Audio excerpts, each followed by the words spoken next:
તો કેમ છો મિત્રો? હું તો મજામાં છું. આઈ હોપ સો તમે પણ મજામાં જ હશો. તો અમે મિત્રો ચાલતા ચાલતા ખેબ રમવા જઈ રહ્યા હતા પગપાળા સંઘ સાથે. રાણી તળાવના જસ્ટ પહેલા આ મંદિર આવેલું છે, રામેશ્વરમ મંદિર, જે આવેલું છે મંગલકારી હનુમાનજી મંદિર. તમે રસ્તામાં દેખી શકો છો. એની જસ્ટ બાજુમાં રામેશ્વરમ મંદિર આવેલું છે. તો ચલો જઈએ આગળ.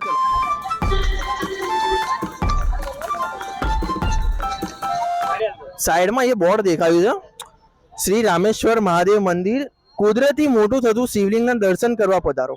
તો આ વસ્તુ તો દેખવા જવું જ પડશે, એના વગર રહેવાય નહીં. તો પહેલા અંદર જઈએ ફટાફટ. ચલ.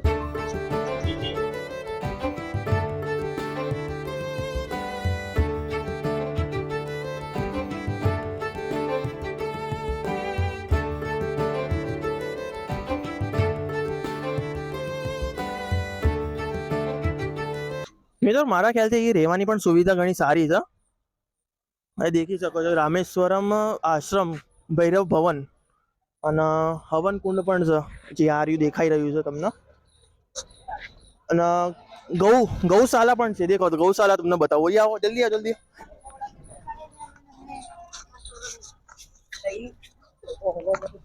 આ દેખો બધી ગૌશાલા પણ છે. મસ્ત રીતે મેન્ટેન કરીને રાખ્યું. જોરદાર મંદિર છે. હવે કુદરતી રીતે શિવલિંગ જે બહાર નીકળે એ તો દેખવું જ પડે ને. હવે તો આ દેખો કપિલા ગૌ સમાધિ, મતલબ કપિલા નામની ગાય હશે, એની સમાધિ પણ બનાવી છે. આના વિશે આપણે એટલું નોલેજ નથી, એટલું જાણકારી પણ નથી. તો ચલો આગળ વધીએ. દેખો રામેશ્વર મહાદેવ મંદિર ત્યાં ઉપર આવેલું છે, ત્યાં ઉપર. એટલે એટલું પણ નથી, નીચે થોડું નીચે એ રામેશ્વર મંદિર. અને આ પણ એક મંદિર છે, પણ જે અહીંયા આપણે પહેલા રામેશ્વર મહાદેવ મંદિર જશું ને પછી અહીંયા આવશું પાછા. તો ચલો જઈએ.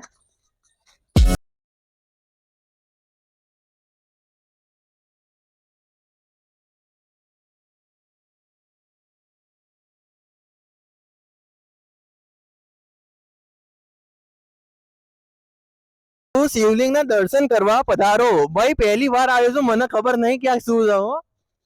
ફર્સ્ટ ટાઈમ આવ્યો છું. કેવી રીતે કુદરતી રીતે મોટું થાય છે શિવલિંગ એ પણ ખબર નથી. હા, આપણે ઘણા વિડીયોઝ અને રીલ્સના અંદર સાંભળ્યું છે કે ઘઉંના દાણા જેટલું ધીમે ધીમે મોટું થાય છે. તો આપણે આના વિશે પણ મહારાજ જોડે જાણકારી લેશું. અને રાજસ્થાનમાં જેસલ તોરલ નામની સમાધિ પણ છે. દેખો શ્રી રામેશ્વર મહાદેવ મંદિર, કુદરતના ખોરે મોટું થતું શિવલિંગના દર્શન કરવા પધારો. ઓમ નમઃ શિવાય. ગંભીરપુરા ઈડર, ઈડરથી જસ્ટ આગળ જ રાણી તળાવના પહેલા.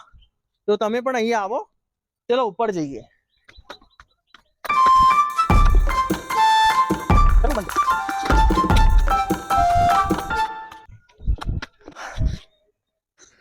મિત્રો આ શું છે આપણે હમણાં આવીને બતાવશું તમને. ચલો ઉપર જતા રહીએ.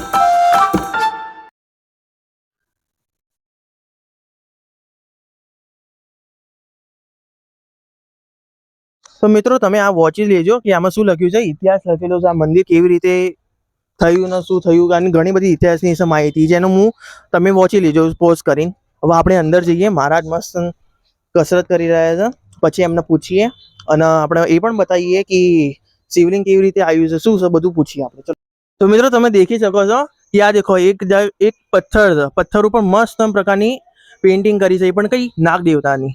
જોરદાર લાગે છે. આના નીચે શિવલિંગ છે, એ પણ તમને બતાવીએ. તો પેલા મહારાજ આપણા અહીંયાના મંદિરના મહારાજ છે.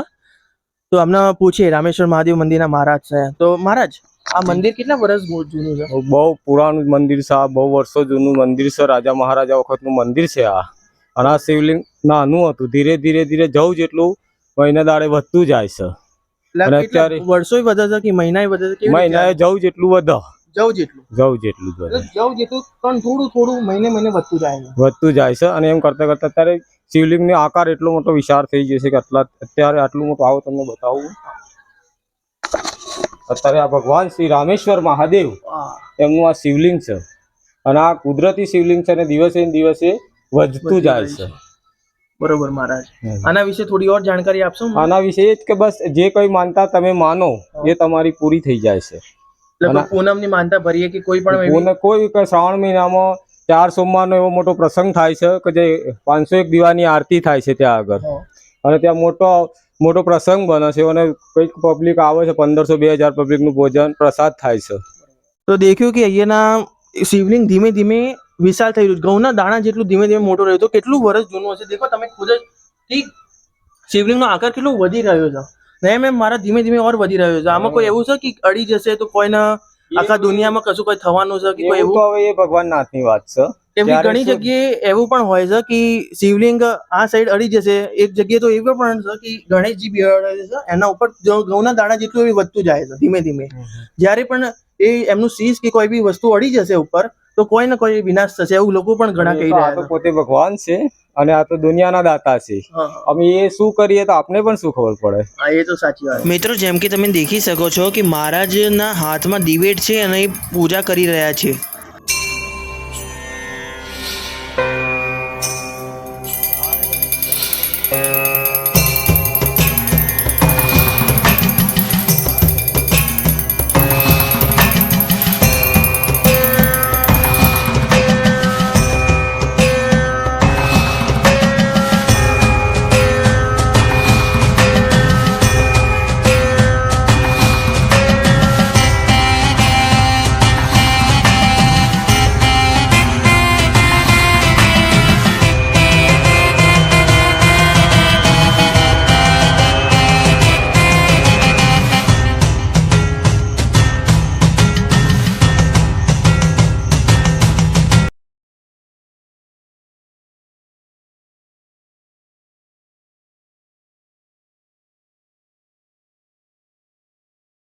કે દેખો આ છે ને આખું નાગથી બનાવેલું દીવા છે. દીવા આના અંદર બધી જગ્યાએ વાટ થાય.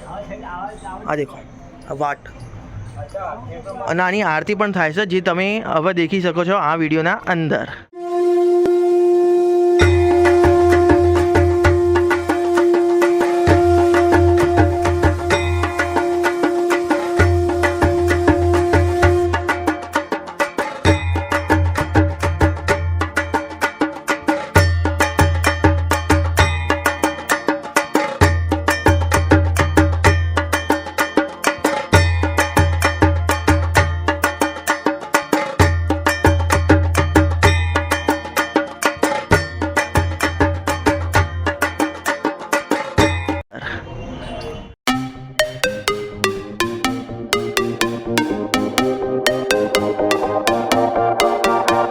તો મિત્રો, જેમ કે આપણે ઉપર બતાવ્યું પૂરું, તમને પૂરેપૂરી જાણકારી આવી મહારાજ દ્વારા. હવે મહારાજ અને હું બંને જણ નીચે આવી ગયા છીએ ને અહીંયા સમાધિ છે બકરીવાળા બાવજીની સમાધિ. હા, તો એમના વિશે પૂરી માહિતી લેશું, જાણકારી લેશું.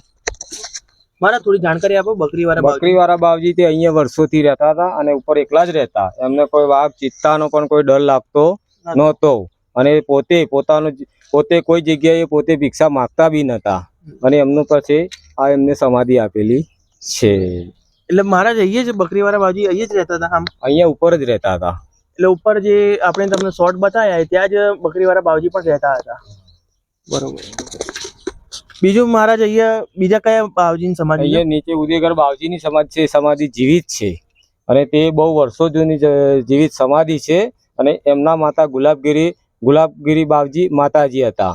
તે એમના જોડે રહેતા અને એમને જીવિત સમાધિ લઈ અને બીજે એક માઉન્ટ આબુ અહીંયા આગળ જતા બધા પરચા આપેલા છે. બરોબર. તો આપણે જીવિત સમાધિ જે બાવજીએ લીધી છે એમની પણ આપણે બતાવશું. બરોબર. જે જાણકારી હતી આપણે પૂરી બતાવી. હવે મળીએ આગે. મિત્રો, આ છે ને શ્રી રામેશ્વર મહાદેવ મંદિર શ્રી ઉદયગીરી બાવજીની જીવિત સમાધિ છે.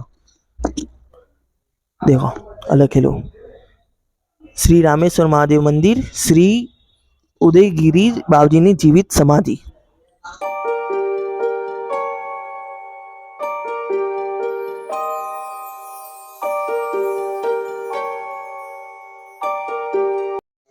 તો મિત્રો, રામેશ્વર મંદિરની પૂરેપૂરી માહિતી તમને જે આપણે મહારાજ દ્વારા આપી દીધી છે.